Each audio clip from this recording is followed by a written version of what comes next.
All right, we're ready. We're live. Hey. Let me turn the music down. Just let us know in the chat if you can hear us. That way we can check get this thing going. OC Stacker, hello.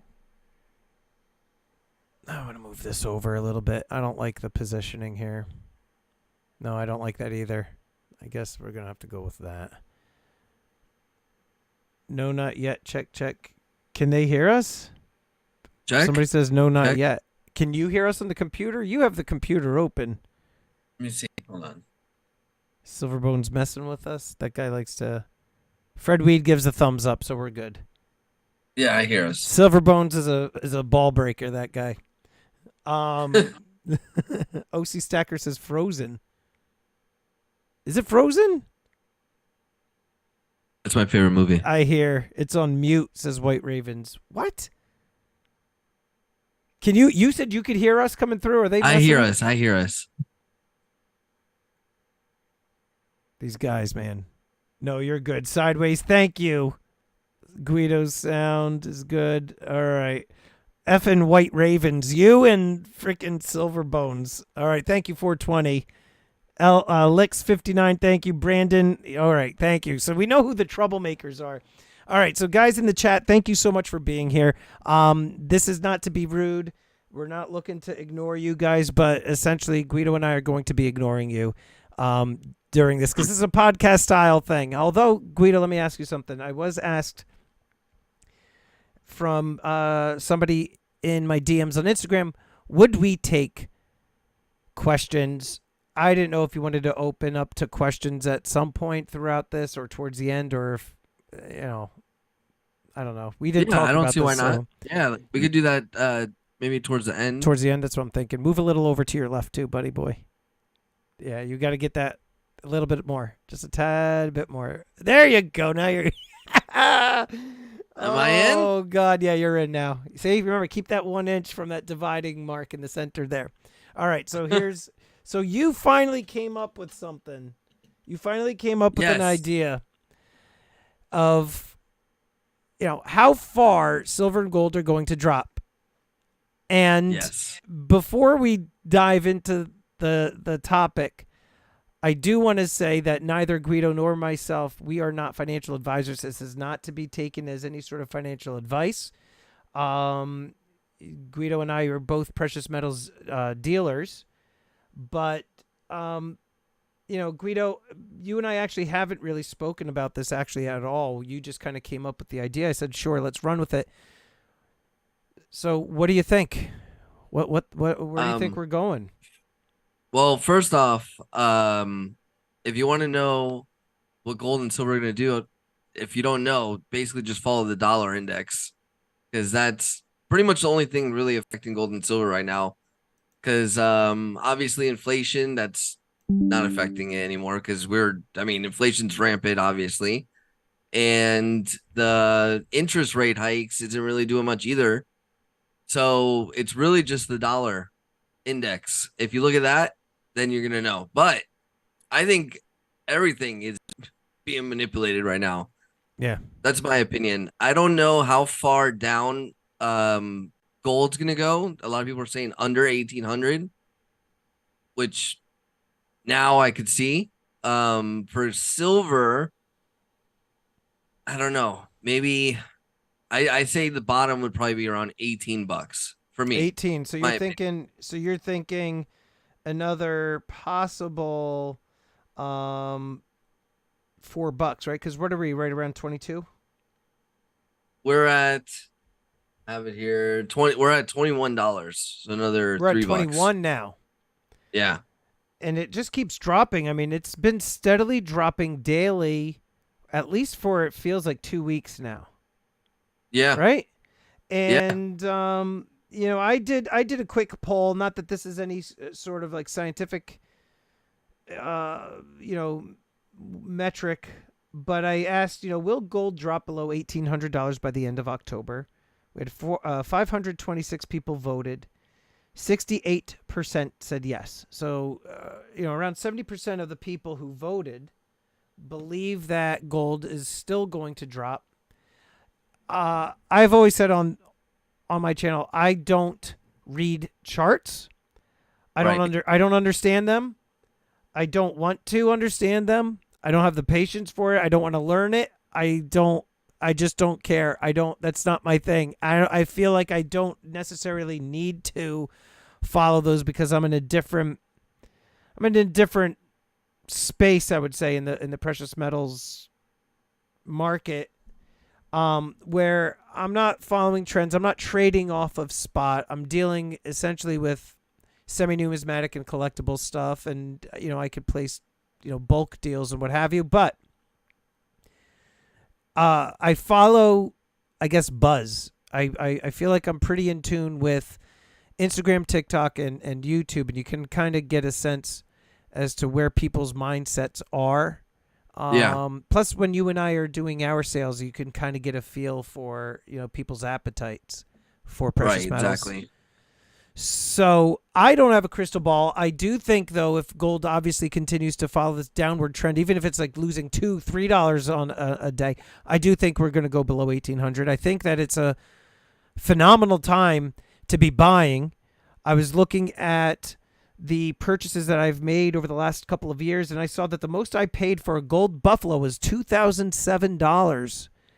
Right? So Oh yeah. I was buying when gold was at, the mid 1900s, and you had $100 premium on gold on buffaloes. I was still buying. So Yeah. yeah, I'm definitely buying now. And for silver, you said you're thinking 18. I mean, to be honest with you, that would be fantastic, because we're talking years since we've seen sub 20 spot on silver. Yeah. The other nice thing too, and I'll let you get a word in just a second. The other nice thing too is what I've noticed is, I feel like if you just watch the premiums of silver eagles and how those are priced in relation to spot, we have seen that shrink considerably. Now eagles you're getting in the mid 20s to 27, maybe 28. Yeah. Oh yeah. Not a lot They're of a places good deal in the now. 30s. Yeah. Yeah.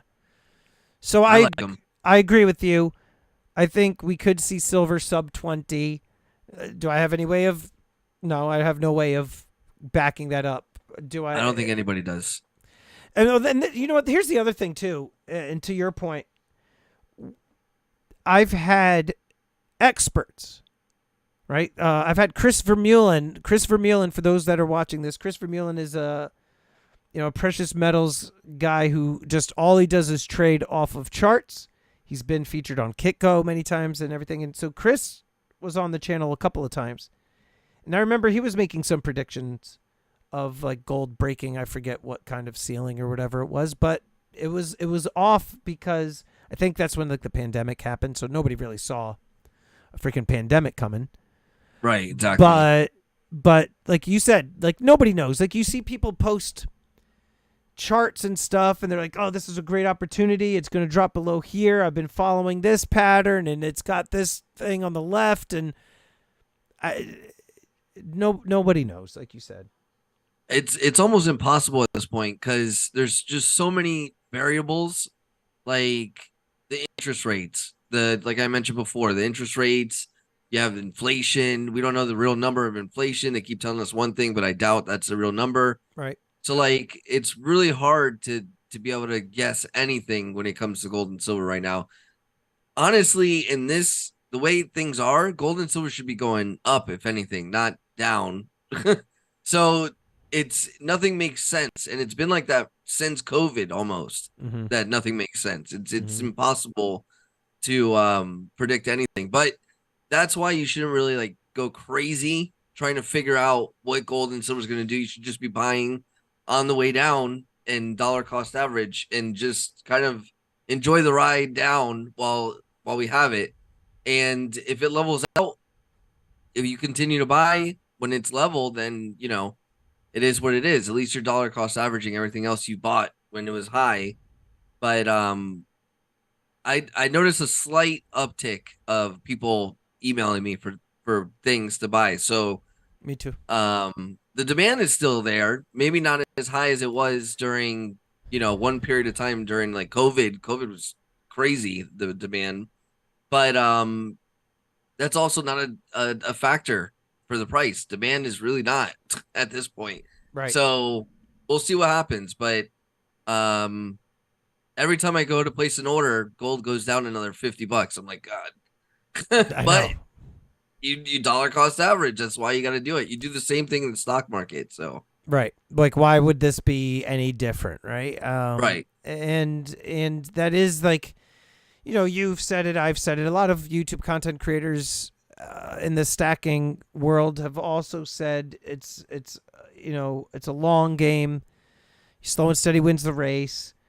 When people get really excited and gung ho over precious metals, because I remember when I first got into precious metals, I remember the excitement, and I remember checking like, oh, I could buy if I wait a little longer. This quarter-ounce gold coin, it's going to go down another few dollars, and let me check this website. Like, I was checking against all the different websites, and maybe it's a good time to buy this now. And like you said, just dollar cost averaging, not getting in over your head, buying like a whole ton.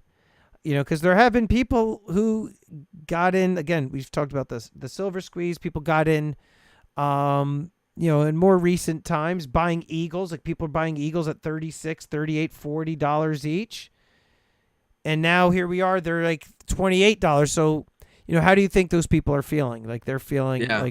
like they were sold a bag of goods and they're pissed, they're disgruntled, maybe they sell it for a loss, and that's not what you do. You, like you say, you buy more. Yeah. And it's also very similar to that whole fear of missing out mentality, where when you see something happening, whether it's like in the world economy or the news, or something geopolitical is happening, or you have banks failing, or something is causing panic, and you start seeing a price jump in metals, you see more people getting interested and searching it because they're like, what is this? I don't know about silver. I don't know about gold. Where can I put my money where it's safe? You see that uptick, and it's almost, again, like counterintuitive. We've talked about this before. Right now, metals are down. There's not a lot of excitement. There's not a lot of people buying like in mass quantities, when all indications say that this would be the time that you're buying more because the prices are cheaper than they have been in years. Yeah. One thing I did notice though is a lot of the pre 33 stuff has held its premium. Yes. Um, I mean, if you compare a gold eagle to a $20 saint, Mm-hmm. the saints have gone down maybe 20 to 30 bucks, whereas a gold eagle has gone down like 100. $100. Yeah. But that's So, because you're working into that, right? It comes back to that part of the stacking play that you and I have always said is a really smart way to go. Is you have that collectible aspect to those, mhm, right? And the gold, like yeah, gold eagle, like you're saying, they're a dime a dozen. They can just print those or mint those in the millions every year, year in, year out. Whereas there's only so many pre-33 coins in existence. yeah. And And not only that, a lot of people want those. You know what I mean?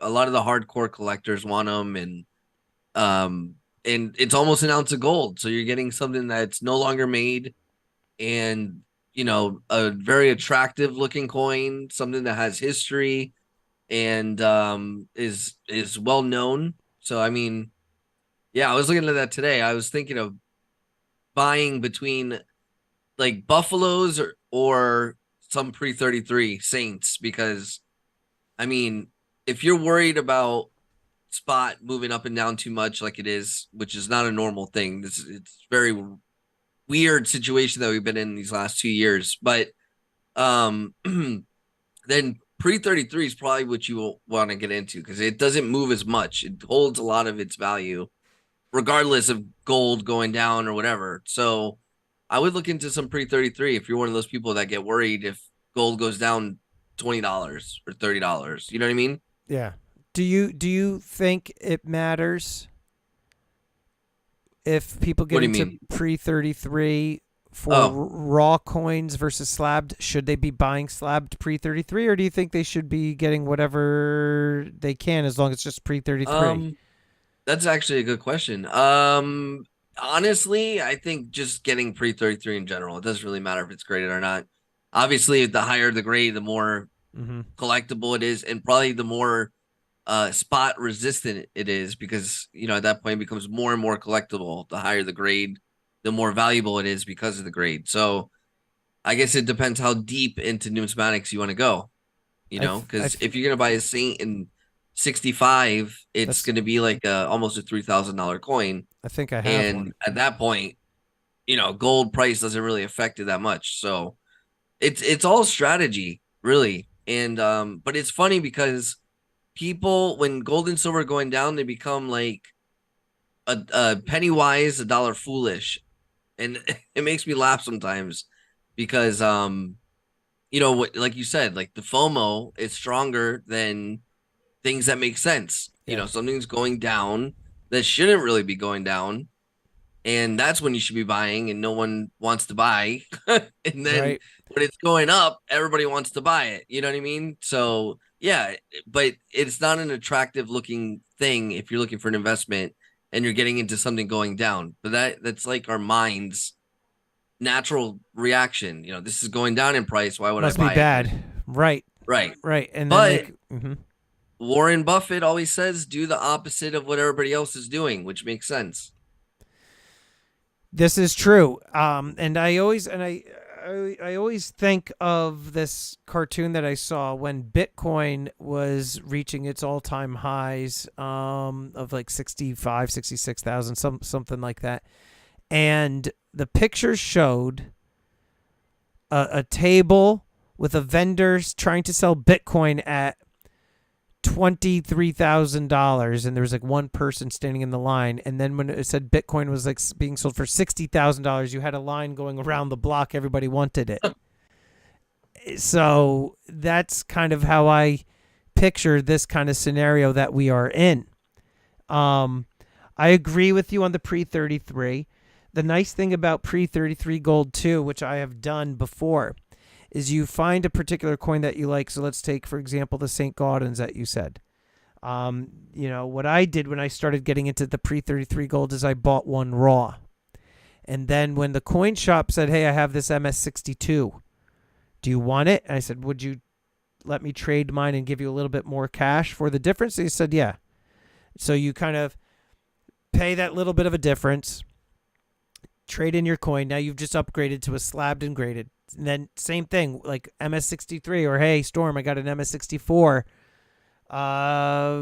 Interested? Yeah. Would you take my MS62 and some cash? Sure. Right. And so you just kind of you're trading up, and Right. and Right. it's like you're getting to that higher level coin without having to put all that money out front in the beginning. In a sense, like, so there's ways you could, and I didn't want to be bothered with selling it, trying to make profit, and then go like hindsight being 2020, that would probably have been the better decision. But me, I'm impatient. So sometimes if I want something, I want it now. And I just sometimes I just traded or it. 98% of the time. It's probably like 99.3, I would say. Yeah.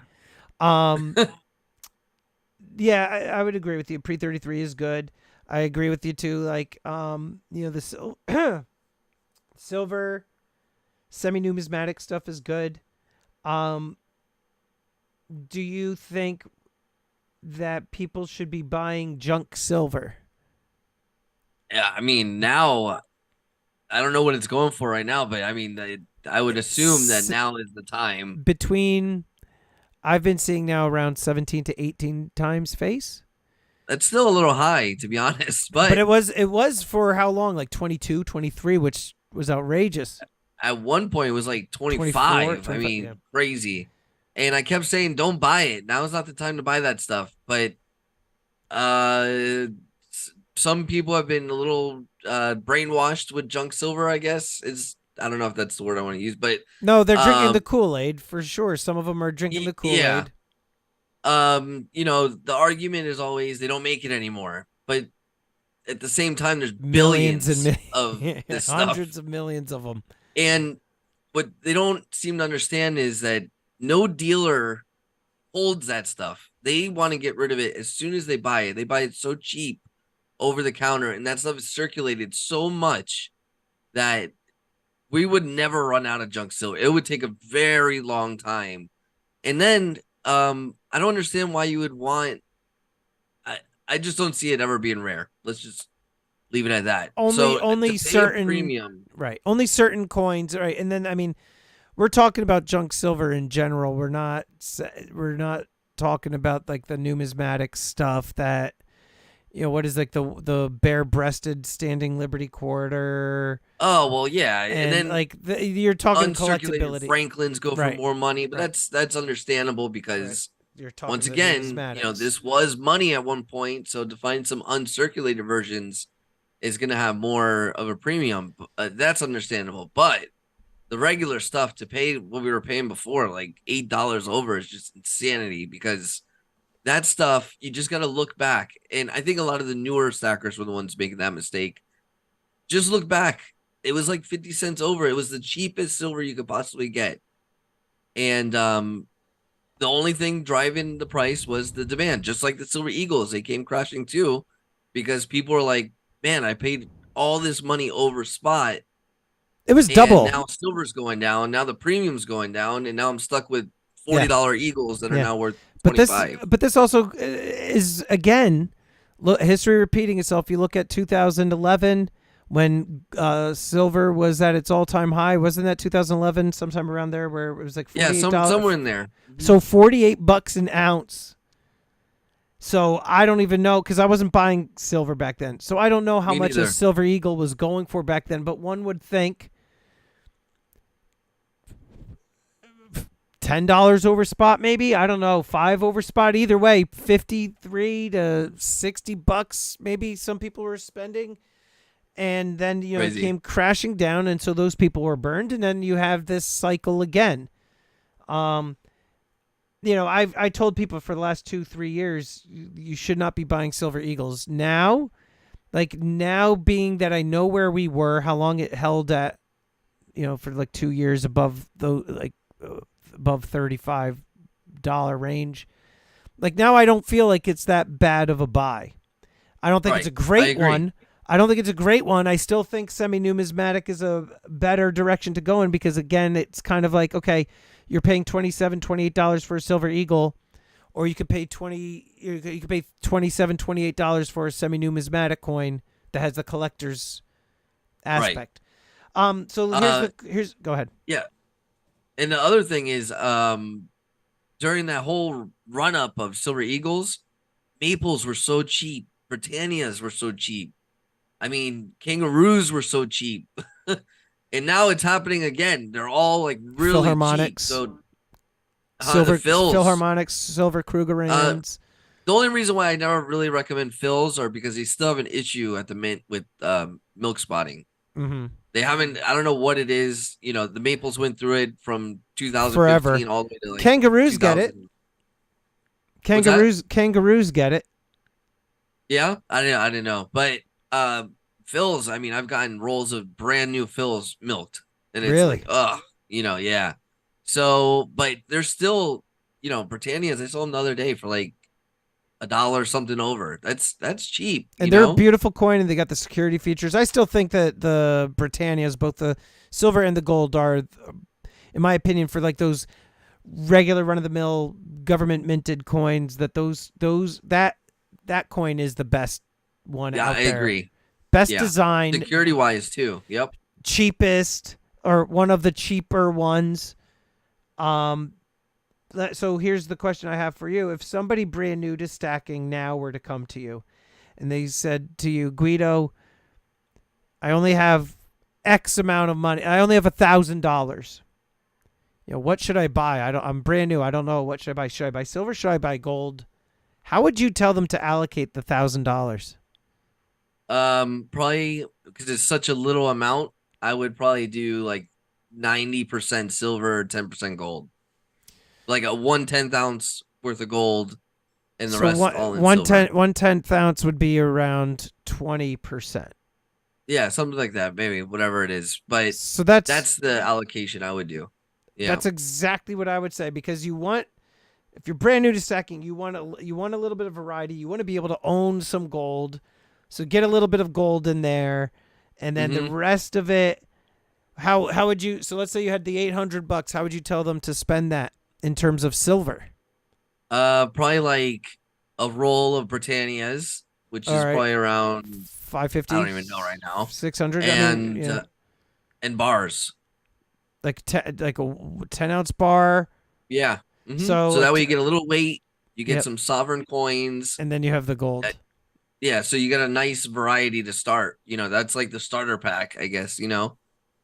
What do you think is a hmm good amount to start with? And don't give the answer of, whatever you can afford thing. Like, what do you think? Like, I've had friends, and I'm sure you've had friends who've come to you and be like, "How much should I start with?" So, what would you say? Like, really, the minimum you kind of really want to start with is how much Probably would you say? like I would say to for it to really make any sort of difference, probably like 5 grand at least. Yeah. Yep. Because $1,000, what's the potential return on? I mean, you're not really supposed to sell it right away, but No, and you're just parking it there, but it just kind of. yeah, I it's get you. It's one thousand uneventful. dollars. Yeah, exactly. It's uneventful. Yeah. Um, How about when people go ahead? I guess the other question would be like, what are your goals, and Right. how much money do you plan on putting in later? Right. Do you get what I'm saying? Like if they say I got $1,000 and I don't want to put nothing else for the next 6 months, and it's like, oh well, you should probably Right. wait until you get like 5 grand worth. You know what's always fun? Tell me. When you go to somebody who has no clue about precious metals and the values and everything, and like you hold up like a 1 ounce gold eagle or something.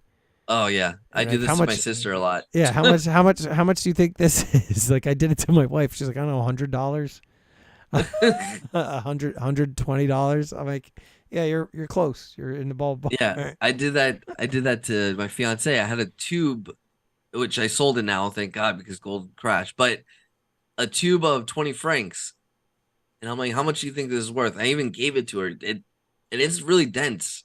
Like really, it feels good in the How hands, much? heavy. How much gold is in a 20 francs coin? Was it like a point four? Is It's it close to like a half ounce, or is it close to a quarter ounce?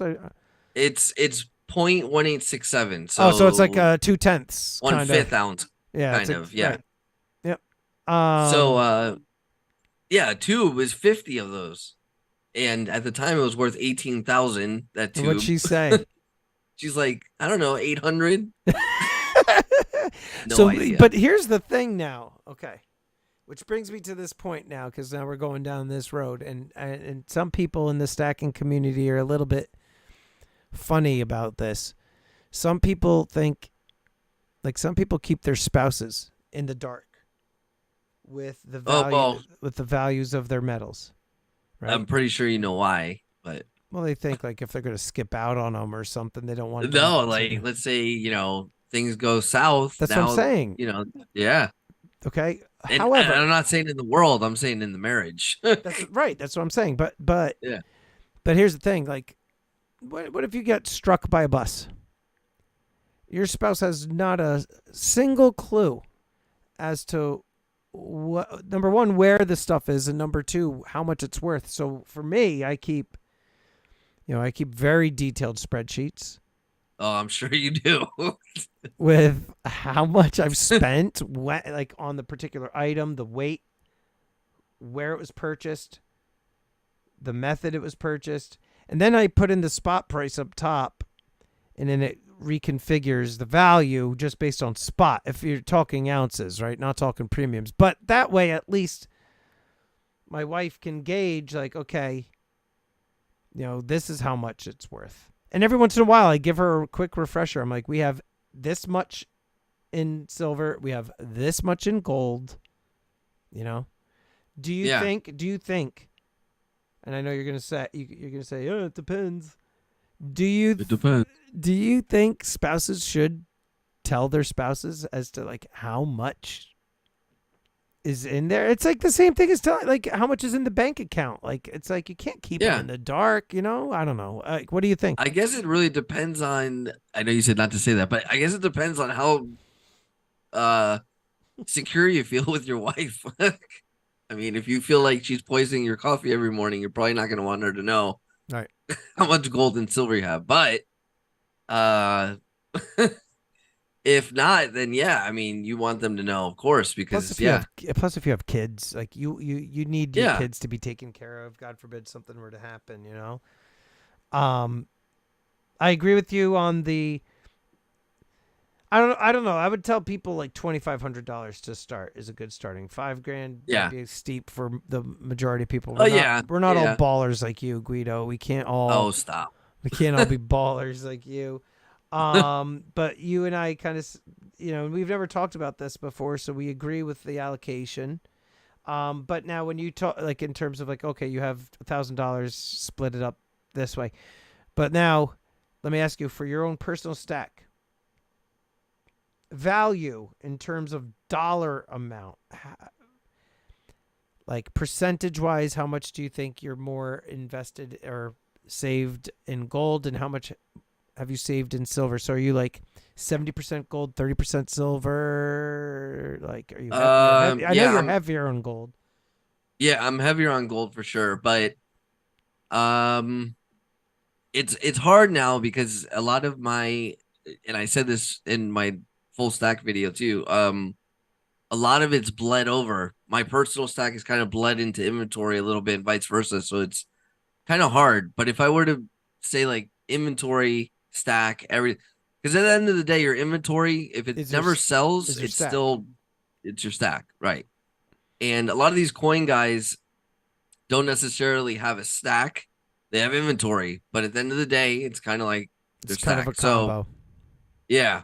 I would say, yeah, I'm definitely heavier in gold. I would say probably 70-30. That's yeah. I keep separate spreadsheets for my for I have for my personal stack. Then I have my auction stack, and then I've got my website inventory stack. So I have I have two one inventories. spreadsheet. You have one spreadsheet. I'm surprised you even have a spreadsheet. Something tells me that you just have it all piled somewhere in like a corner along with like your dirty laundry. Yep. So I don't know how. I keep separate inventories and spreadsheets. But yes, at the end of the day, it all ends up becoming like your own. Um, Last time we talked too, I think I had asked you, your thoughts on opening up a brick and mortar location. Hmm. And I know that you had indicated, if anything, you would possibly just do an office so you could have your appointments and make deals and things like that. What are some of the reasons as to why you would not want an actual storefront? Well, so the coin shop that I worked at was straight up retail, right? Big windows, tons of showcases. It's one of those types of stores, right? So what happens when you have showcases is you get people lingering in the store. You don't really want that, especially if you're by yourself, because it opens you up for someone to rob you. One guy comes in, another guy comes in. They're kind of like pretending they're looking at stuff, and then so it opens you up for that. So that's one reason. Another reason is if you're busy, the worst thing in the world is to have like six people in the store ask you a question. Oh, what's this piece? How much do you want for this? You want that? And what happens is they end up not knowing what they want because you have so much stuff on display. So it confuses them even more, and it just creates more work. So I'd rather have an office where I could find out what they want. What do you want? I want gold. Do you have a specific type of gold, whatever? And then I show them what they're I looking like, for. You know what I mean? yeah, yeah, Whereas, yeah, showcases, you're inviting a lot of trouble with showcases. right. And Yeah. I've been in the coin shops enough where you sit there, elderly couple comes in with their change, like how much for this, and then you see the coin shop owner give them a quote. They're like, okay, I might have something in my car. Let me go get it. And then they slowly meander out to the car. Then they come back. I have this silverware. How about this silverware? And then you're like, Yeah. you got to deal with that, and then the haggling. I don't know. I Yeah, personally, it's like I want both though. Like they're like I would like a store because like you have your own store and whatever, and like it's yeah. No, I get cool. it. But then Yeah, at the same time, all that stuff, like I don't want to deal with this BS. So I want the best of both worlds. I want to have the store where it's cool. Then like if somebody comes in and they're hanging out too long, I want to be able to tell them, okay, leave, without them being offended, and that they would gladly but come you back can't. Yeah, anytime. you can't do that. That's right away. You get a nasty Google review, and so yeah, you can't do Which, that. by the way, speaking of Uh huh. which, you and I didn't talk about this. How about this for some? Speaking of Google, nasty Google reviews. I did a video with Andrew from Bayshore Bullion Exchange. He's a dealer for business to business. A lot of people are so used to coin shop interviews, so everybody just thinks he's a coin shop, but he's not. He's business to business. He buys from businesses and sells to other businesses. A lot of people kind of go to him for capital, so they'll bring him all of their gold, their scrap jewelry. Jewelers go in there. Here's a right, and he takes in 200 ounces of gold in a few days. Right, Ooh. melts it all down, sends it out to the refinery. He's buying and selling close to the spot price and everything, right? But he's not a coin shop.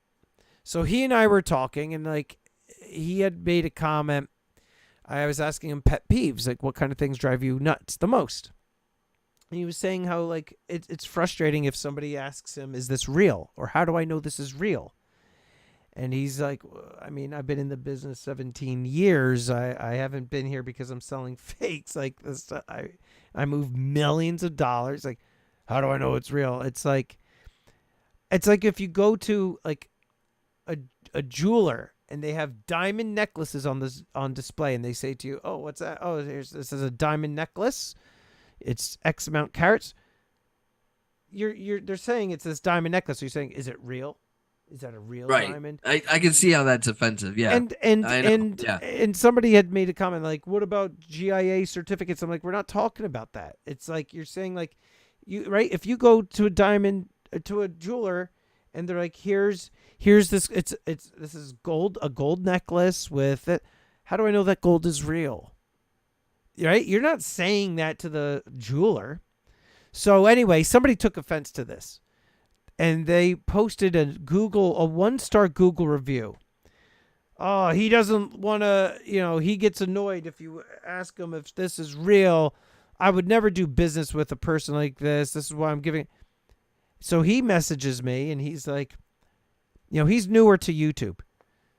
And so he was seeing like how much how many comments he'll get, and the hits to the website and everything, and he's excited about that. But now this is the first time that something came that directly affected the business that was negative, because Right. a negative review can bring down your rating overall.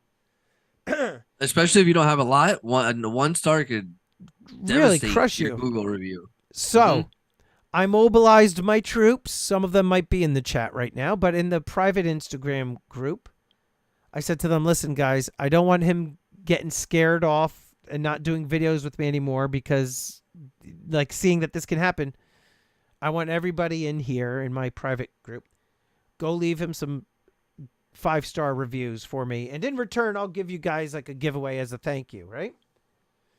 So sure enough, boom, person after person, Stormy, here you go. Boom, 5-star review, right? And then one person said, "You know what? They're like, there's a way you can report the comment, because the guy, gave a nasty comment or whatever." So a few of us reported the comment, and it was removed. And then at the end of the day, he just got like 18 or 20 5-star Positive. reviews. Yeah. And he was so appreciative. And I told him, "Listen, I got you, and all of my followers who enjoy the videos with you in them, they appreciate that you're there helping educate and do content." So to your point about the Google reviews, that's one of the main reasons I don't do Google reviews on my website, because there's haters out there, and I know I have plenty of them, more than more than your average Joe. So I don't put Google reviews on my website because they're inaccurate. And that goes to say too, like with the the positive reviews. It's inaccurate because Yeah, essentially but what they're I important. If you want to get found on Google, you need them. you But do. that's only if you're dealing locally. If you're not dealing locally, you don't need it.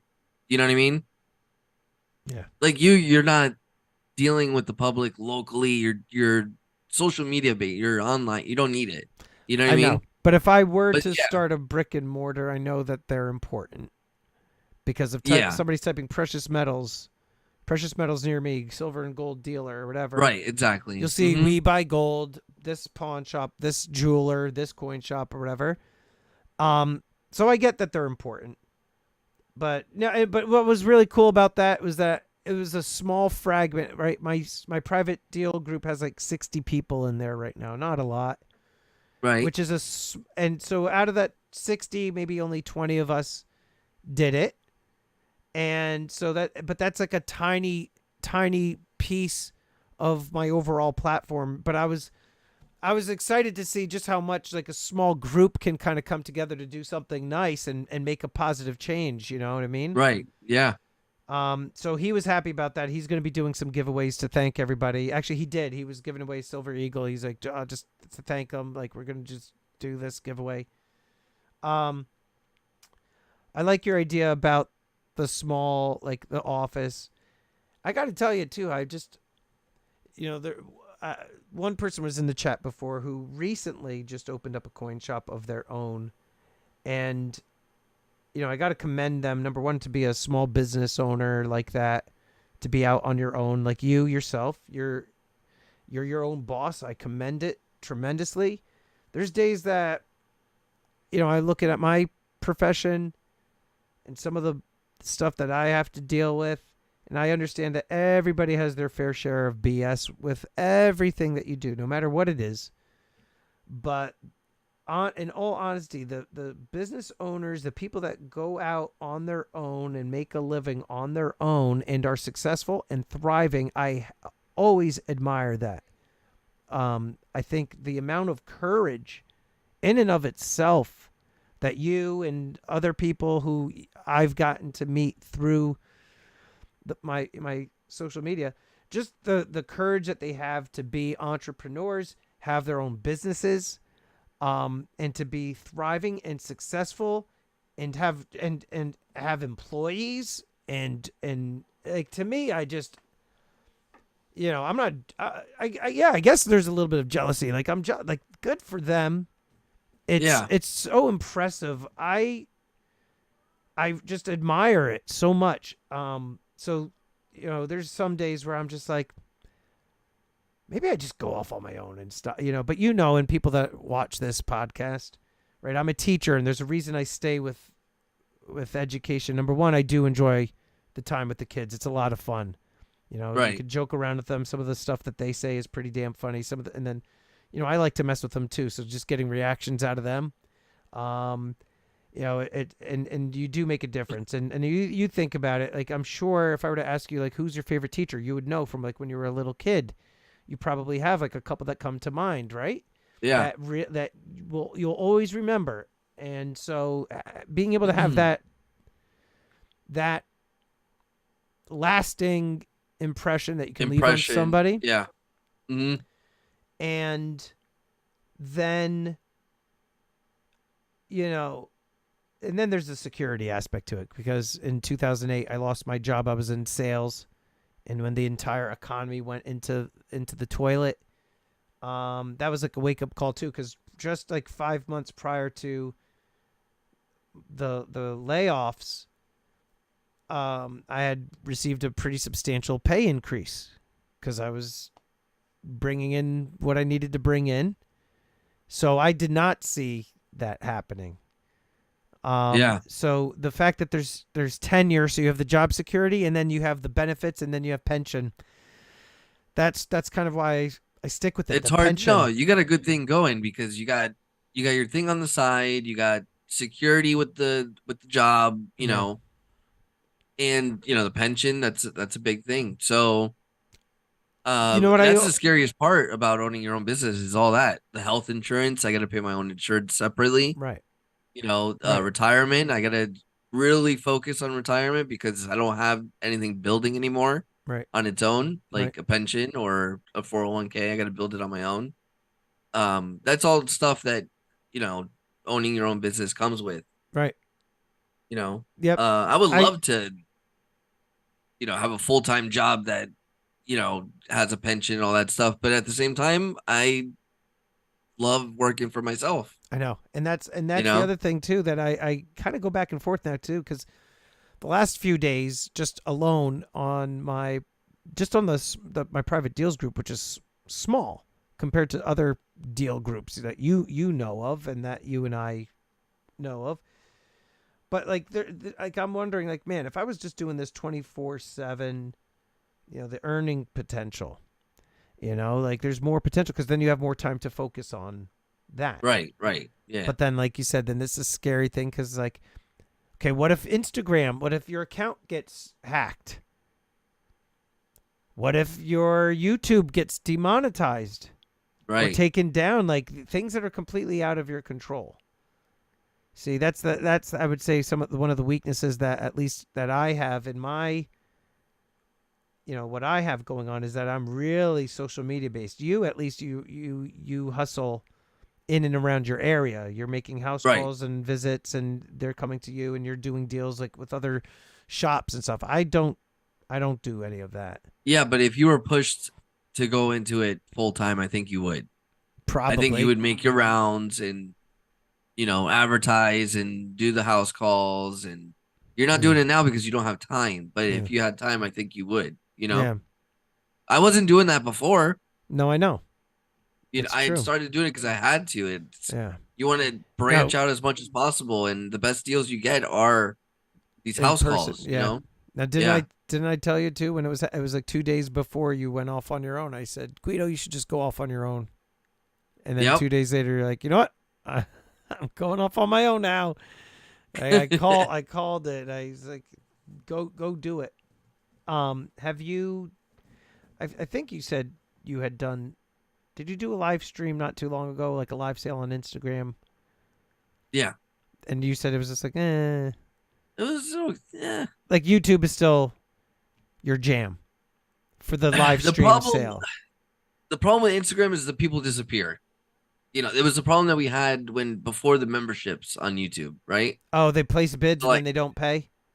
right, exactly. So I have a spreadsheet, and like I would say probably like 25% of it's red of people just not paying, not answering, not.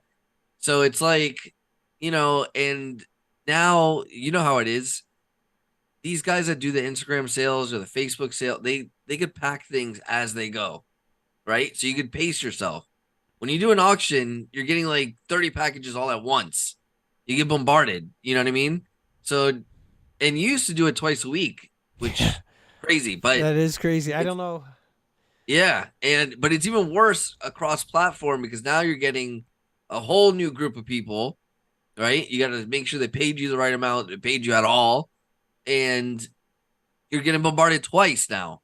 And I saw that it was actually taken away from my normal stuff, which is where the real money is to say, you know what I mean? Like the house calls and like the going to another dealer and doing, and I miss out on trades because I'm packing. So it's like, it's not worth it.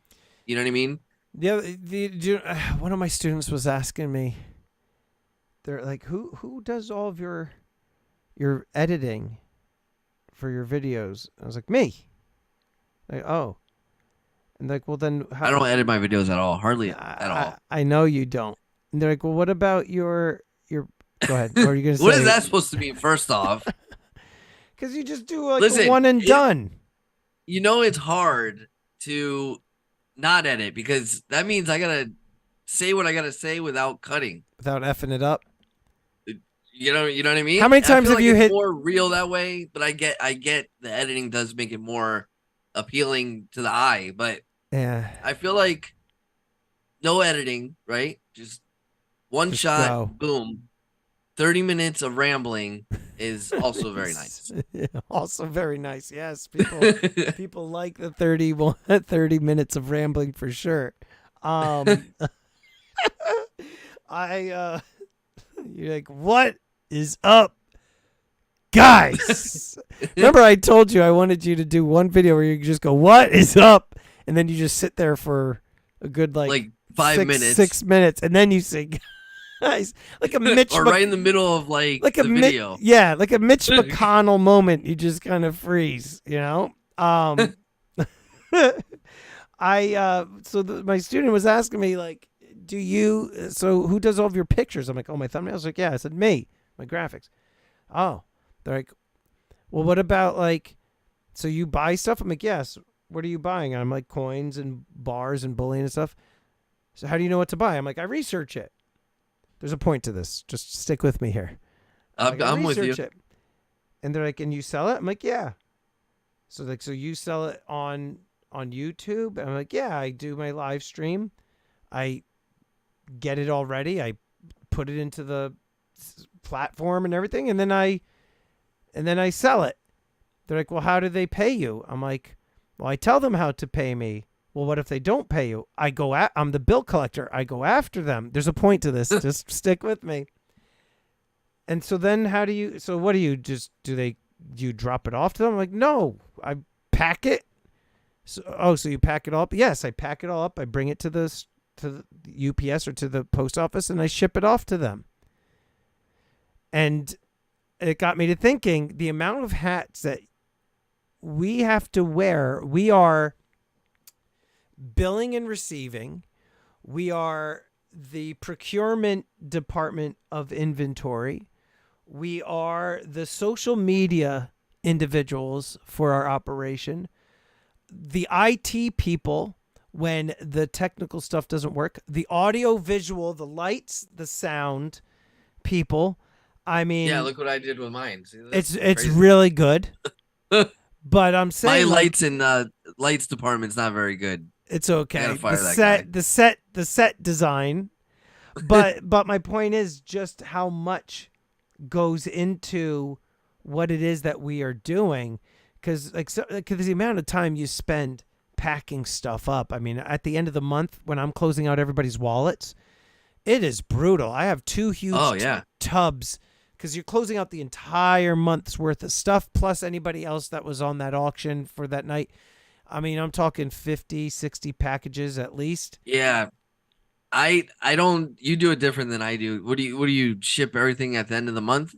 The wallets. I give people the option. They can ship as they go. They pay the $6 and I ship it, or they pay $6 once. They have to have the higher membership level with me, right? But then they can say, "Hold it in my wallet," and then I just keep the stuff for them for the duration of the month, and then at the end of the month, I send it out to them. But the thing is, they buy stuff on the next week. I'm still packing it all up and I'm putting it into that thing. So you're still packing it up after each show. It's just you're not then you just still haven't yet just printed the label and taped it to actually get it out. Yeah. So you do it different. I let them decide when they want to close their wallet. And that way it avoids the rush of all at once. Now when I go on vacation, I get bombarded. Everybody wants to close their wallet. And you're on vacation like once a month. No, I'm not. I don't like clutter. I like the process of like having it clean and off my plate. It's done. It's gone. I like to get it just starting fresh. You know what I mean? Well, I guess that's good too. Yeah, because then you have probably better control that way too. Starts the process over. But I do close out people's wallets if they hit a certain monetary value. I'm like, I don't feel comfortable sending $10,000 in. You know what I'm saying? There's certain thresholds that I'm like, okay, I'm sending this off to you. And I feel like doing the wallets is incentive to keep them coming. You know what I mean? Well, no, that you're saving them money too because they don't have to pay $6 every time. You know what I mean? Yep. So and that way, if they have a show where maybe they didn't really see anything they liked, or they bought one thing, it's like, all right, well, hold it. Let me see what you got next week. Kind of, you know what I mean? Mm-hmm. So it's definitely an incentive for sure. And what I tell people too, right? Because I think I do the wallets at the $5 level, but YouTube takes 30%. So 30% of 5, that's like $1.50 off. So I get $3.50 from that, which also gets taxed. It's not like I'm making money off of these memberships. No. It's a bit of a joke. Not at all.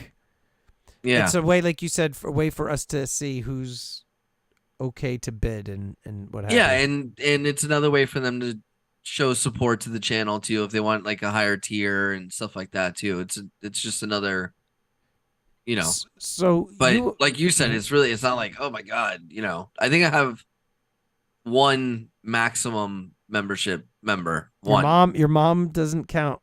She's not even a member. Do you believe it? She's an asshole, and you need to have a word with her. You need to have a word with Stregonona. I think she bought something once, didn't even tell me. Stregonona back there. Stregonona back there. She she didn't pay me. She runs up that tab and doesn't pay you. She skips out on you. It's not okay. You need to have a serious sit down.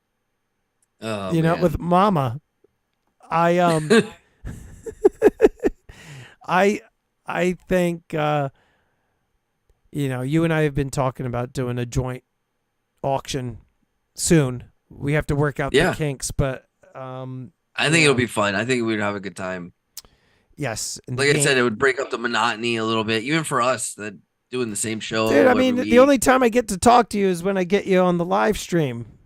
That's not true. We talk. Look at our text messages. It's like for every 36 texts I send, I get like a 5-word response back from you. Do I need to hold up the phone to show the audience the proof? No, don't you dare. But I told you why. No, I know why. Actually, I do know. To get you to respond is when I send you a payment for something that I'm buying off of you. And then I say, "Oh, that's how I get you to respond." And then you send me a woman gasping and says gasps in Spanish. You send me like your weird gifts of the banana face people or whatever you say. Oh, let me show it. Why not? This one? Gasps in Spanish. And because that gasp sounds different in Espanol. It's ay in Spanish. Yeah. You So yeah, you and I, we've done those auctions in the past where we've done the joint and they were fun. When you had power. Yeah. Well, let's not do it during hurricane season, even though it is now. Luckily, we've gotten lucky, but yeah. We're getting through it, right? Doesn't hurricane season end around late October? Yeah, we're coming. I think early November, if I remember correctly. Yeah, because I remember Hurricane Sandy struck right around like Halloween or close to Halloween, and like Halloween was done ruined that one year here. Mm-hmm. Yeah. Now we're talking about hurricanes. Is there something wrong with me that I kind of get excited? Like if there's like, Category 1 is coming. Like I'm kind of hoping that a Category 1 is coming. Like it's kind of. I get excited for the little ones, but when I hear Category 4 or 5 is coming, then it's not. No, that's different. But that's what I'm saying. But like a 1, a 2-ish. Like. Well, there's another thing too. Is it really hot in New Jersey right now? In the mid 70s. No, that's beautiful. I wish. Here we lose power. It's like 100 degrees. It's not exactly the funnest thing in the world. Yeah. But don't you guys have backup generators? Yeah. Yeah. But are you set up or no? What's that? Are you set up on a backup generator? No, but I should be. So I have been lucky that we haven't been hit it, but I have go ahead. If push came to shove, I would definitely buy it. And here you need it. Just not even for the fridge and all that stuff, but for the AC alone, because it's brutal some days. No wind, 100 degrees, 98% humidity. This is what I don't understand is why do people choose to live there? You're a grown adult. Why do you live there? I don't understand. What do you mean? The weather, we don't have to deal with snow, which is nice. But right? we have 114 degrees weather where your balls are Every always day. stuck to your thigh, and the mosquitoes are the size of sparrows. I don't You've got know. freaking, you've got dinosaur creatures, crocodiles that are just like you're just walking down a sidewalk and they come up through like I live right by the Everglades too. This is what I don't understand. Like, there's nothing I mean, I about. don't know. I was born here and I just never left. Yeah, but it's too hot. Yeah.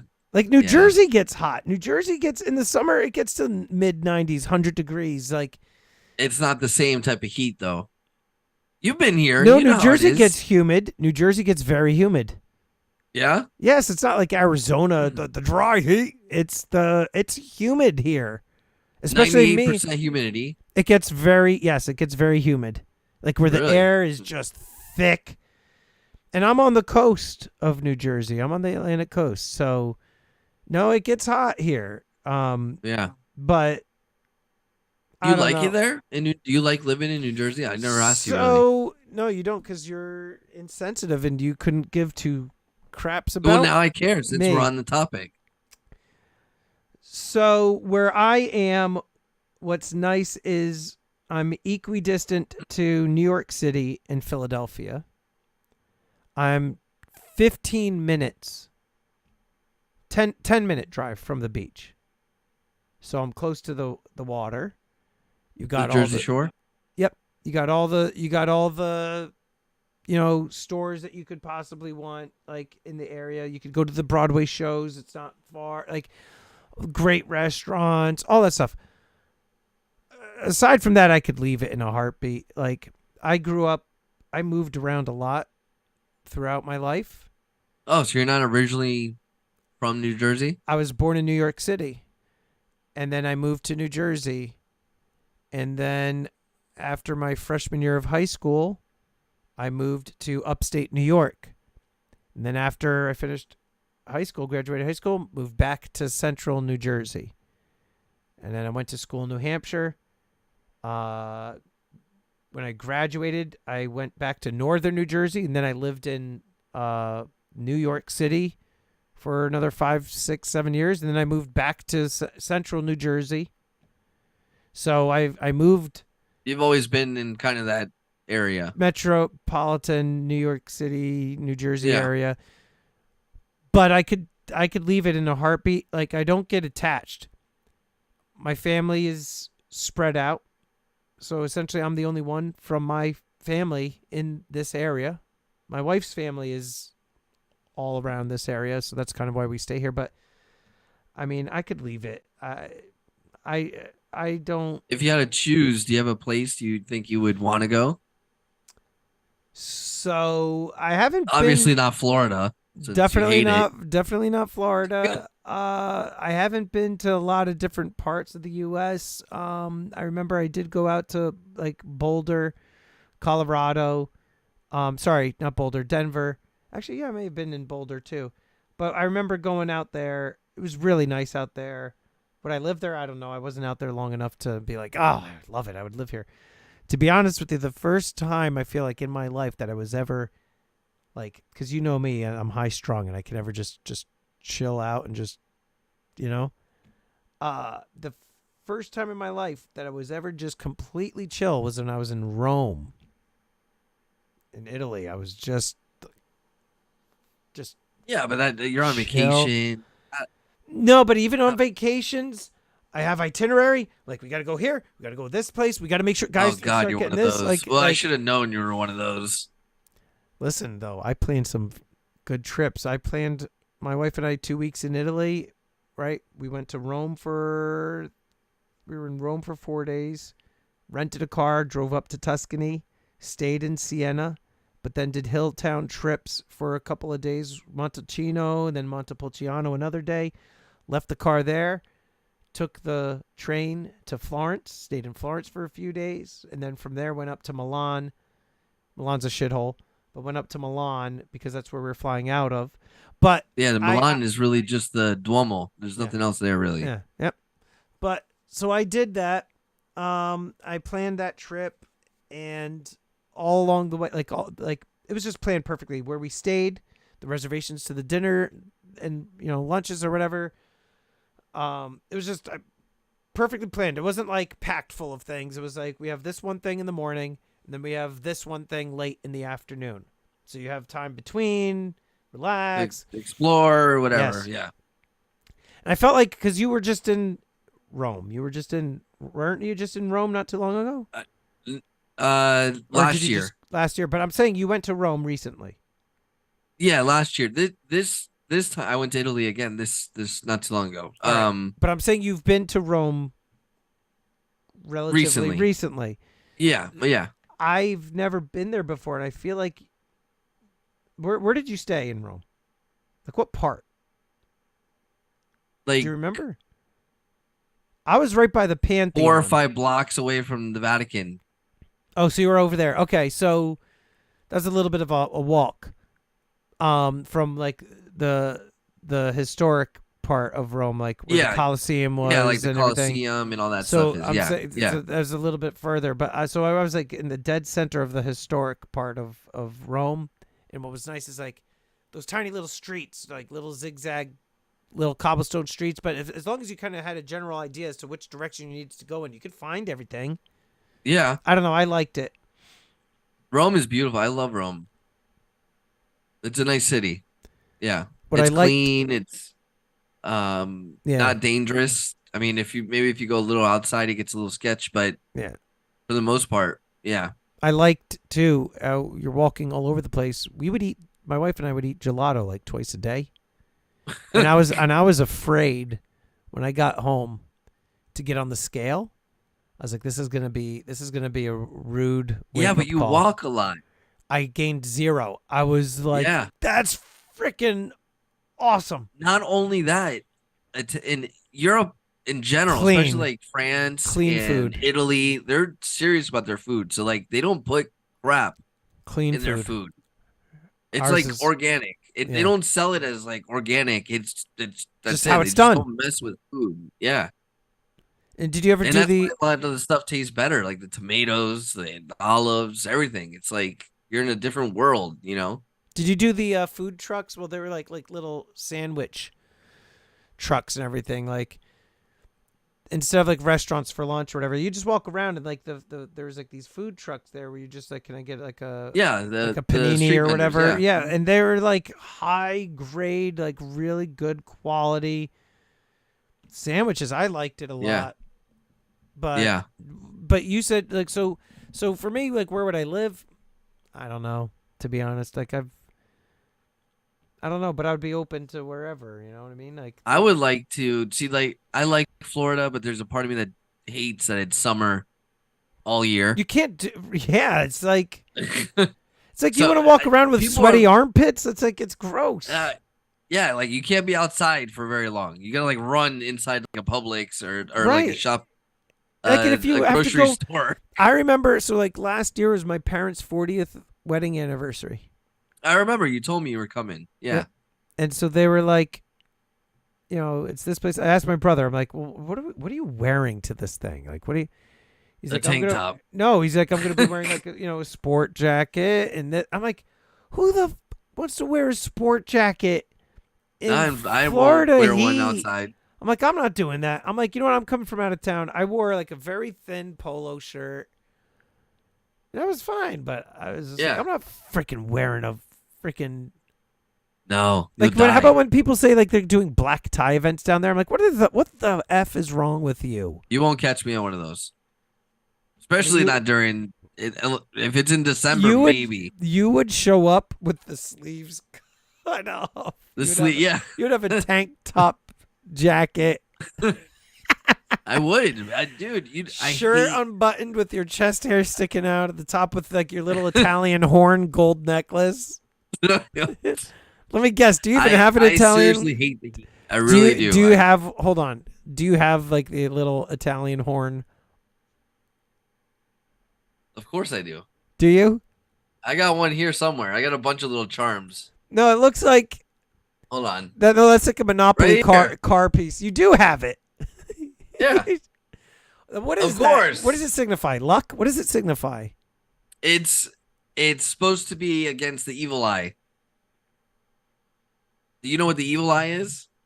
What, like the It's devil's got like his eye on you, or when somebody someone gives you wishes an bad on you, kind of thing. yeah. Or it could be when they're like, "Oh, you did a great job at that," but in their head they're like, "I hope you fail next time," kind I of probably thing. Like they wish bad on you. It's so I that's should what be it is. wearing like 20 of those. Well, 20 Italian, it's called maliochi. If there's anyone in the chat that's Italian, they know exactly. Malioki. It sounds like And it gnocchi, means like the a bad dish, eye. like a dish. You're thinking of gnocchi. Yeah.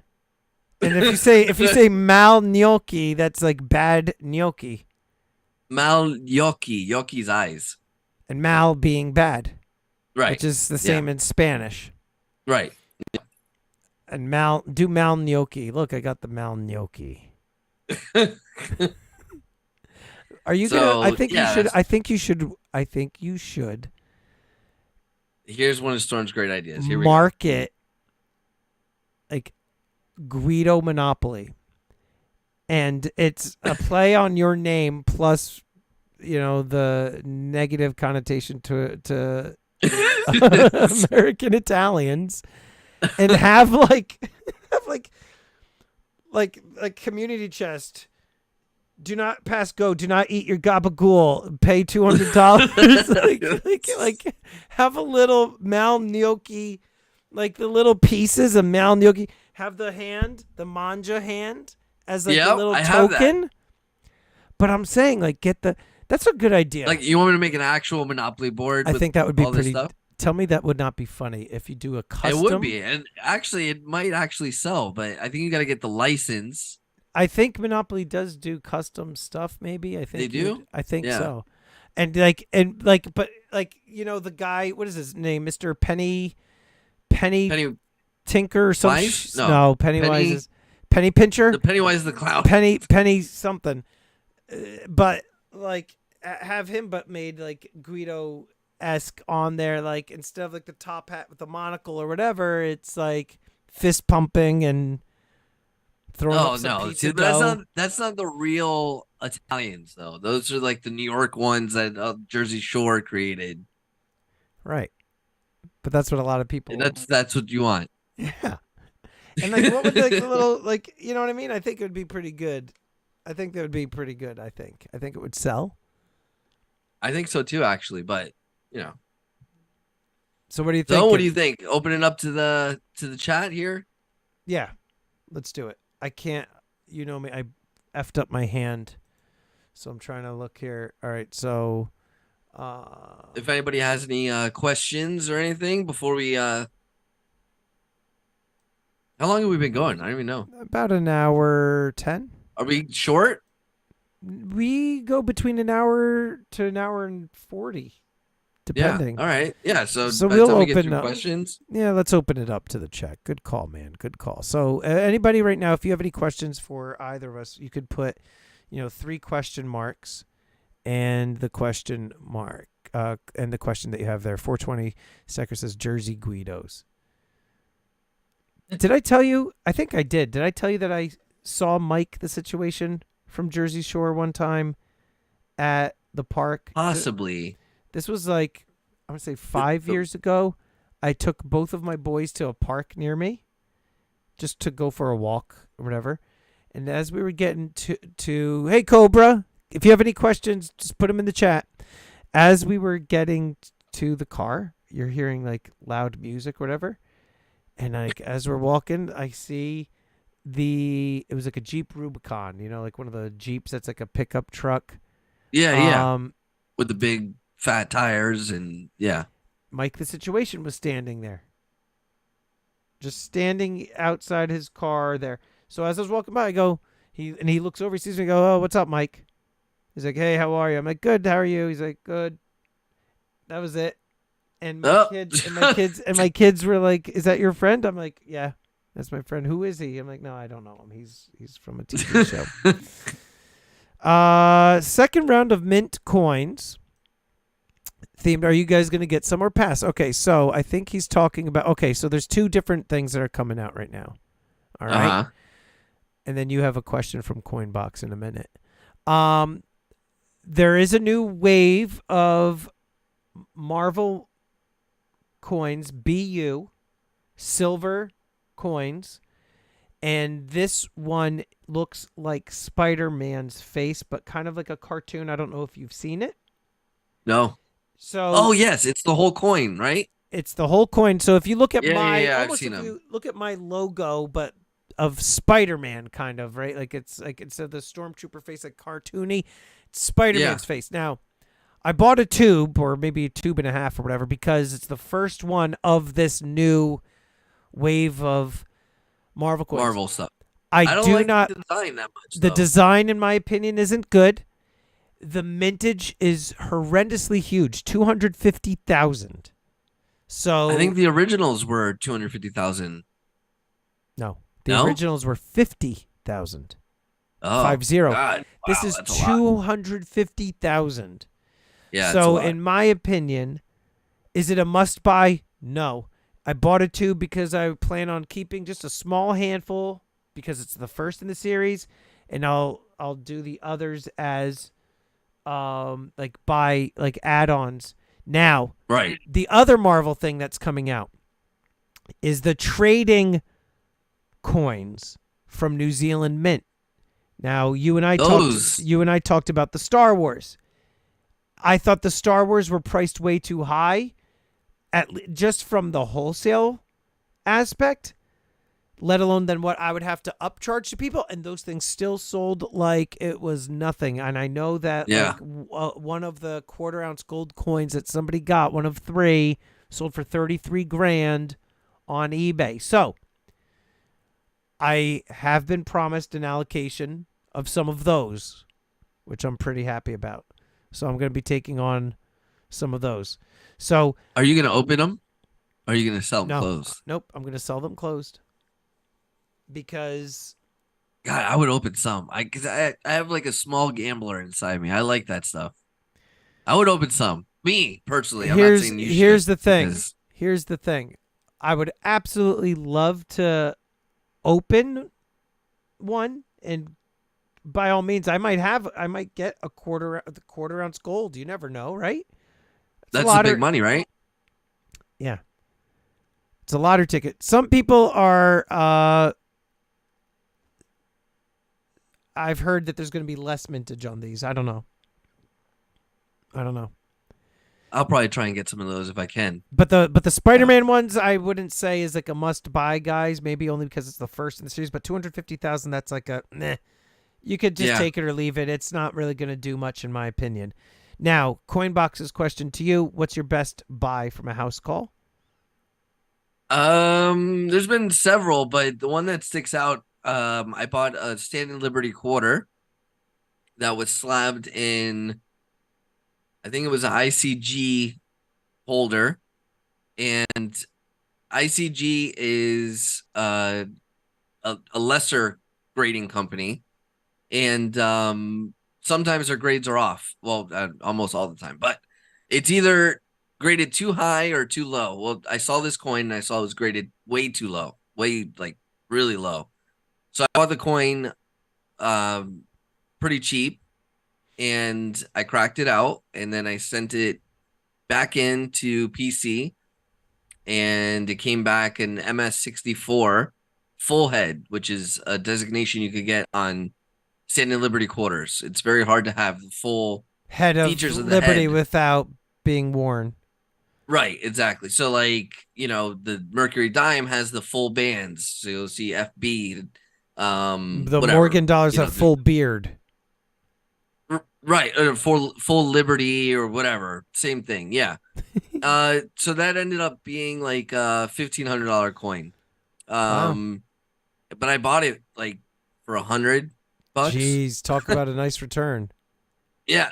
The only reason, and that's not like a huge margin, believe it or But not. that's a huge score off $100 to 15 times Yeah, your. but that sticks out to me because it was the first coin I ever upgraded that I actually looked at and said, wait a minute, this coin Could be can more. upgrade. And so you were successful. Did you sell it? So yes. No, I still have it. You still have it? Are you keeping it or are you trying to sell it? I want to keep it just because it's the first coin I ever upgraded. So it's I'm gonna keep it for as long as whatever. It's a 1917D type 1 Diabetes. diabetes. Um, LD Tush says, make a video of your stash, Stormy. I have. I've done a full silver stack video. I've done, or no, full stack video, and then I did another full stack video, but it was not just my full stack. It was also all of the comic books I had at the one time and the garbage pail kit. It was like all of the collectibles that had a lot of value to them. When was this? I don't remember this. Because you don't watch any of my things. No, this had to be a while ago. 2-3 years. But making those videos is the biggest pain in the ass imaginable. Oh, yeah. And so I don't do them anymore. And plus the fact that the only way you're really going to make it pop on screen is like if every coin is separated out. Do you know what I'm saying? Like if you have like all of your American Silver Eagles, but you have them all out, like one touching the next one, touching the next one. I'm like, I don't have time for this. I just leave it all in the tubes and it doesn't look as impressive, but I just don't have the time for it. You know? I just don't have the time for that. You just did one recently. No, it is time consuming. This is a great podcast to work out to. Thanks, guys. Keep it up, says Coinbox. Guido had a nice spread the other day. Looked well organized. I'm impressed that they think that something of yours is well organized. Wow, are you turning over a new leaf here? Well, definitely not. No way. If you guys, any other questions? One person said, Jazzy said, smart move. I have 2 Star Wars sealed. Yeah, I think the Marvels are going to do good. Because I think, is Marvel more popular than Star Wars? I don't know. I would put them equal. They're very different, but I think they both have an equal following, the same level. But I feel like Star Wars fans are a little more cultish, diehard. Yeah, more diehard. Yeah, like they'll spend big money to get some things. You know what I mean? Yeah. But I mean, you could say the same about Marvel. Some people just love the Marvel thing. It just depends on how it's designed and all that. What other questions do some of you guys have on there? Silver Rambler gives a thumbs up. GPK for life. 2 dudes move, more dudes moves. 2 dudes move, more dudes moves. What do you think? So yeah, what do you think? Wrap it up? I think so. I think we're good. So we're gonna. So in 2 weeks we'll be back, guys. What is that would be the 19th? I have no idea. By the way, my birthday is coming up. When? October 10th? Tuesday. 10th. See? I remember. Yeah, you remember. 10/10. When's mine? You know, that day. July 4th. July 4th. You didn't think I knew. You didn't. You got a text message. You got a text. You got a text message in there. October 19th. We might have to do a Wednesday. That's my wife's birthday is the 19th, so we might have to. That's fine. Move that day. But yeah, Cobra Stacker. Thank you so much for the £5. By the way, guys, Cobra Stacker. I love this guy. He and I only just started talking like a week ago. He's from across the pond. The guy's freaking awesome. You guys should check him out. I don't usually like to shout out other auctions, but he has an auction on there. You guys should check him out. But he's just a great dude. If he comes to the States, I freaking want to meet up with this guy. I want to give him a big hug. I don't, just instant connection with him. You know, don't be jealous. Yeah. Don't be jealous. Whatever. You're jealous. You're jealous. You're jealous. But we'll do this again in 2 weeks. We'll come up with something. We will also be working on our collab joint auction. We haven't decided if it's going to be once every 2 weeks or once per month. Hey, JT, good to see you, buddy. But Guido and Sean's I, birthday is right after mine. the 11th. Oh, look at that. Yeah, fellow Libra. Oh, and my wife is too. Silverbone says, Guido, reveal your small gold stack so I can pick from it. By the way, any gold in particular that you're buying? I just got a gold Libertad. Oh, yeah? I also had the option to get a gold reverse proof Libertad. I decided not to because I was like, it was like $2,500. Oh, that's cheap though. For an ounce. Actually, Wait, was it graded or it was raw? $24.50, I think raw. $24.50.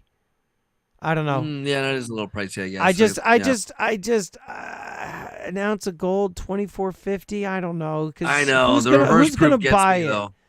I don't care. It looks nice, but who's gonna buy it? Silverbone says, "I love Russian gold."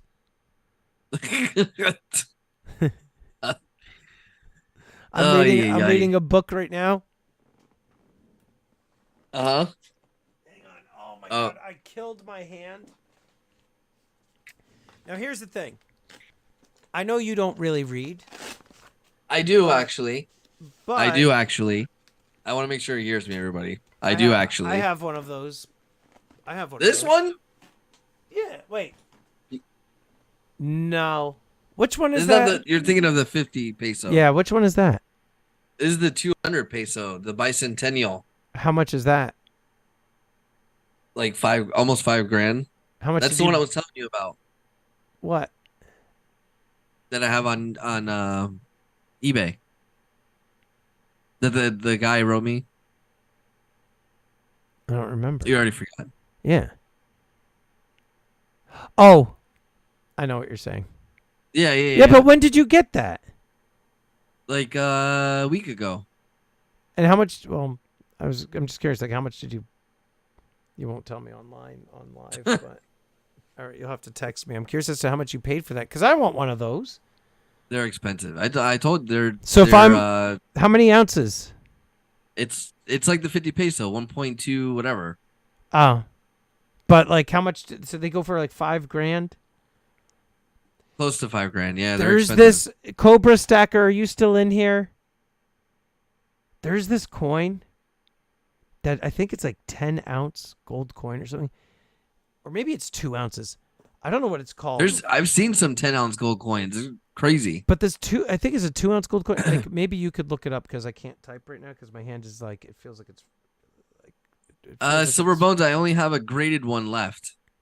Vic stacking sauce. So look, I'm reading this book. It's beautiful though. Once upon a time in Russia. Uh-huh. Okay. What are you on, page 4? No, I'm on, I don't know, what is this? Like, I'm on, like... You know what's a really good 63? book you should read? I think you would like. No? Darkness at Noon. What's that? It's a good book. You should read it. What's that about?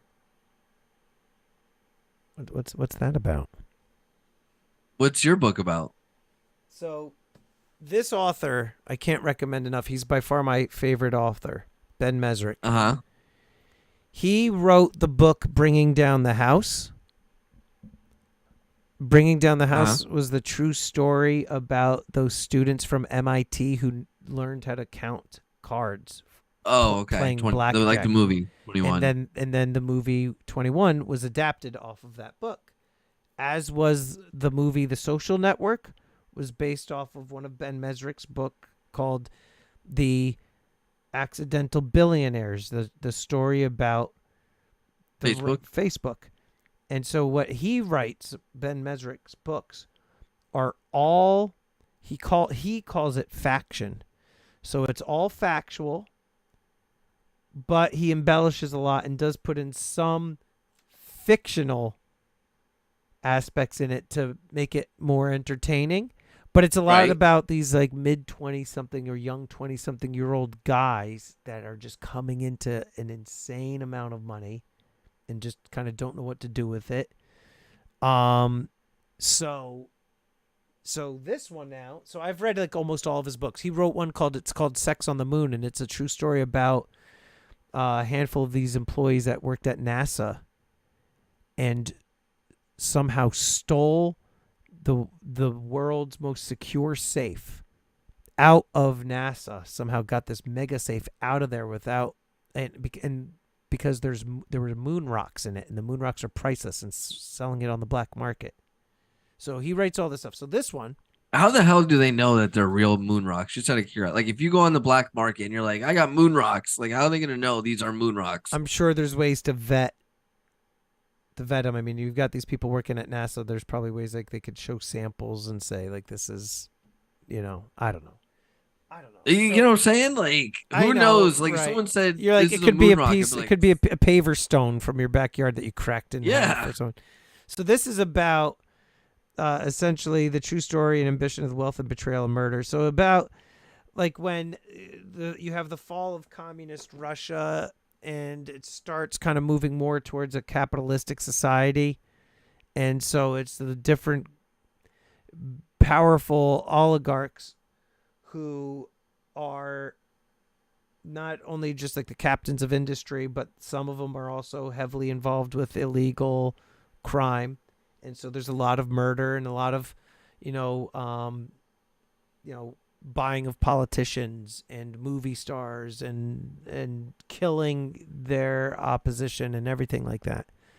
So Darkness at Noon is in the same time period that transition USSR to Russia, and it's a guy that was part of the USSR that they arrested, and he's in jail, basically waiting to be put to death. It's such a good book though. You should read it. Darkness at Noon.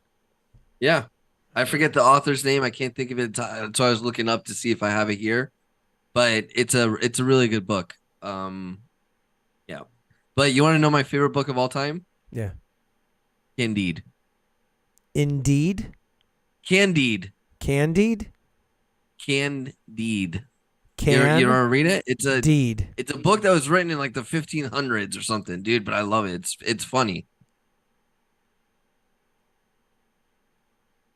No. Look it up. It's a good book. No, I don't. Has anyone read Candide? I don't want to have to like translate like medieval times English to like understand. Some of it I had to read. Like I had to read 17 over a times. Sentence, a couple times. But when you get in the rhythm, dude, it's hilarious. It's a hilarious. I barely have time to read as it is. Oh, you know what I've actually been reading? Well, actually, I shouldn't say I've been reading because I've been reading this book. But do you know what I couldn't Gossip get? Girl? Who told you? I couldn't get enough of The Boys on Amazon. Uh-huh. Did you watch The Boys? No. Should I? Wait, that's the show you told me I should watch. All right, I'll look it up today. You're going to love me. I'll look it up. You are going to love me. The Boys. Right. The Boys is. Do you remember what I told you? The premises of The Boys. Yes, I do now. Yes. What? Tell me. It just hit me. What is it? What's it about? Isn't it like the mafia people? No. Sopranos. Isn't it? No. You've seen The Sopranos. Yes. No, wait. The Boys. All right, wait. Tell me real quick, a little bit. Maybe The Boys, I did forget. essentially, it's set in present day, okay? But you've got 7 superheroes. Oh, the superhero one. Now I remember. Okay, so what did I tell you? Yeah, I remember you told me one scene that was really graphic, and I remember, right? But there's like a really graphic. There's a lot of graphic stuff. Well, you told me one specifically, but then you didn't want to spoil it. There's essentially the 7.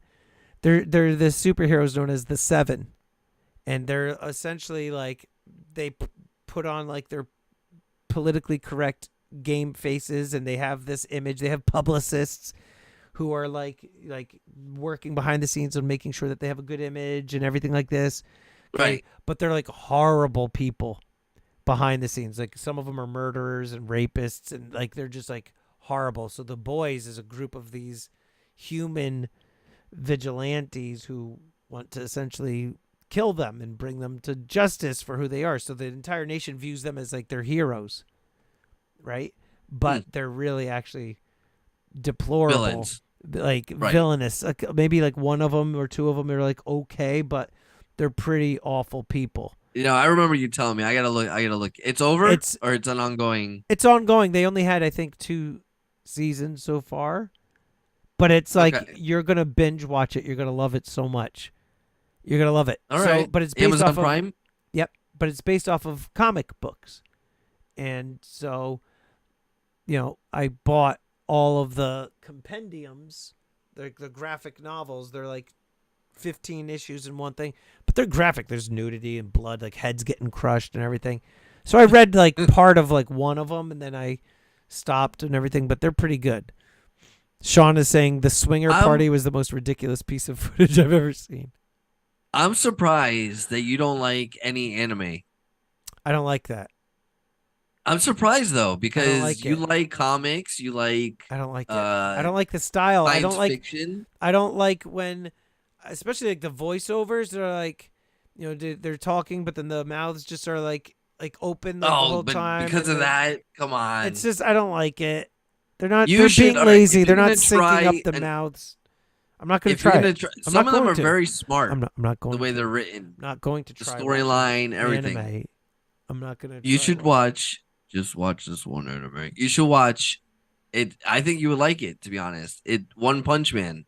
No, somebody actually had sent me the very first issue of One Punch Man as a gift. It was a 9/8, but What'd you do with it? but it had like a green label. There was something wrong with it. What's Green Label? I forget Green what it Label was. Like it had. Purple's Do you know what it was? It restoration. was 9/8, but I think it couldn't get the full 9/8 designation because it had a sticker on the back of it from like, some sort okay. of release or whatever. But I think I sold it. One Punch Man. Watch it. Give it a shot. It's funny, and I think you'll like it. I think you'll like it. No, go watch the It's boys. entertaining too, Go watch which The is. Boys. I will. I'm sure The Boys is better than One Punch Man, but still, I'm just telling you. You would love it. They made one of the recent Mortal Kombat game. I haven't played it, but I saw footage. They made the one of the main antagonist in The Boys. His name is Homelander. So he's like this blonde-haired, blue-eyed, chiseled, good-looking guy, patriotic. His cape is the American flag, right? He's like but he's like the worst of them all. What are you seeing? Ted Jones just saying I'm smacking on the microphone. Leave it up to Ted. But he's a character in the new Mortal Kombat game, like a downloadable character or something. I don't know. You go watch it. Watch like an episode tonight. But but that's it for this show. So we will do this in 2 weeks. 2 weeks. We thank everybody for tuning in. And did we miss anything? Was there another question? No, I don't think so. Nope. So Okay. we'll see everybody on